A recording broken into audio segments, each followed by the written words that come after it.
slab put on a drain near the stadium premises and the people stood over it and the drain broke open, the slab, and people died in the resulting stampede and panic. Nabila, to you. That's information that we've yet to corroborate, Karthikeya, but from what we know is that many of those fans, I could say there were many hooligans amidst those fans, but that's for something the government has to in fact anticipate and should have kept adequate police presence in place. But they were trying to jump over barricades, climb over trees, get off gates. They were really unruly and it was difficult, and the police were clearly outnumbered. They had very limited police presence at that point. Gate number 18 of Chinnaswamy Stadium is an area which usually sees that kind of overwhelming crowd, because it's largely the masses, the Janta crowd, barely any money for those tickets there.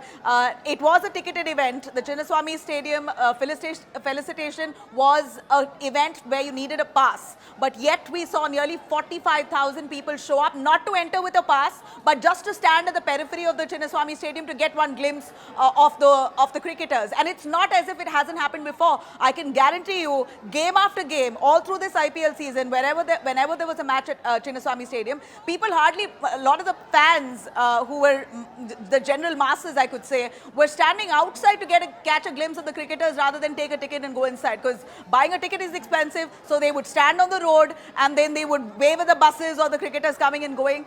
These are very small, narrow lanes. Like Vivek also may have elaborated, it's impossible for even 3 cars to go at one go right opposite Chinnaswamy Stadium. That's how narrow those roads are. This has happened in the past, so the cops should have anticipated a fallout like this on a day like this. After 18 years of wait, IPL has finally come to RCB's side. They won the match.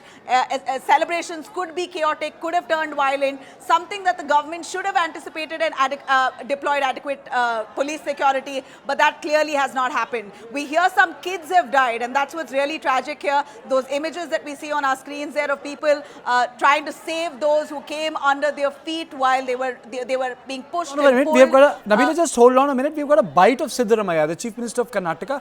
Let me play out that bite. People were trying to ask me as to what happened, and then I'll come back to you.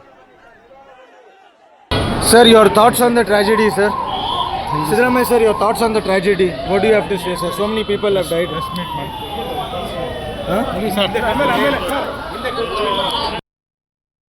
So Siddaramaiah not responding to that. I am also joined by GS Prashant, spokesperson Bharatiya Janata Party Karnataka.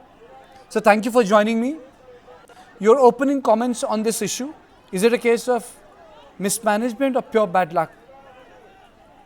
No, it is definitely not bad luck. It is complete mismanagement, because they have violated every possible security arrangement that they ought to have made. And they are so insensitive. Even after the news spread that people have died, the Congress ministers have continued celebrations inside, which means they have no regard for the loss of life. And this is such a poor planning, and law and order in Karnataka, especially in Bangalore, is not to be seen for the last 24 months.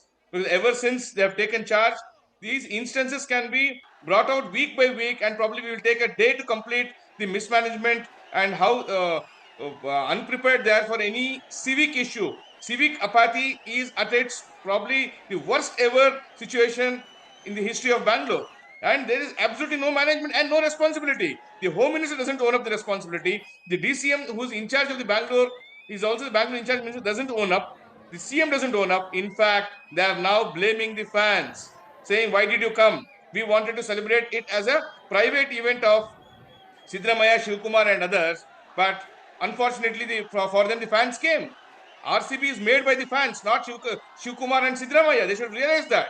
And they should have made proper arrangements, ensured that the roads from HL Airport to Vidhan Sabha are barricaded, ensure that there is no problem, because they knew the time of arrival at HL was known much before, saying that they are arriving at 1:30 and at what time they're planning a celebration in Vidhan Sabha. Everything was known. They should have taken better precautions to ensure that people do not lose life when they're in fact out on the roads to celebrate.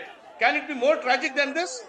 Our empathies are with the families of those who have lost their lives. Imagine, they've gone to celebrate the victory which has come after 18 years, and that family has to now endure the loss of life of the dear one. Whose fault it is? It is the state government who is completely responsible, and the buck stops at the CM, the Home Minister, and the DCM. They can't shift the Okay. blame to Point, either the Mr. police or Prashant, the point taken. fans. Mr. Prashant, point taken. You know, Sandeep, there's another issue. You know, this has taken place at a time when, you know, the city is congested. People find it difficult to go back. We are showing you the visuals of the metro. Let's play those visuals again. You know, even the metro stations are full.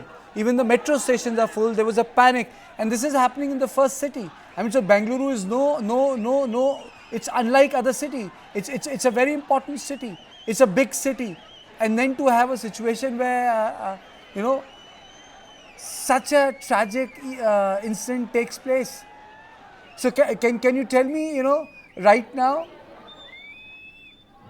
have all the steps been taken? Sandeep?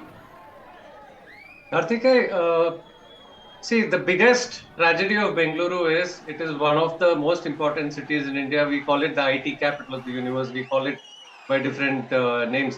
But this is one city which has zero governance, zero planning, because the state government doesn't allow these things to happen. We have one of the worst managed cities in India here.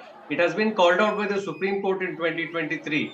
They said Bengaluru is an excellent example of urban ruin due to haphazard development. We haven't got our act together, and lastly, it is the state government that is to blame, because they want their fingers in every pie. Instead of focusing on the state, they're always focusing on the city and not allowing a city government to be installed or to function. And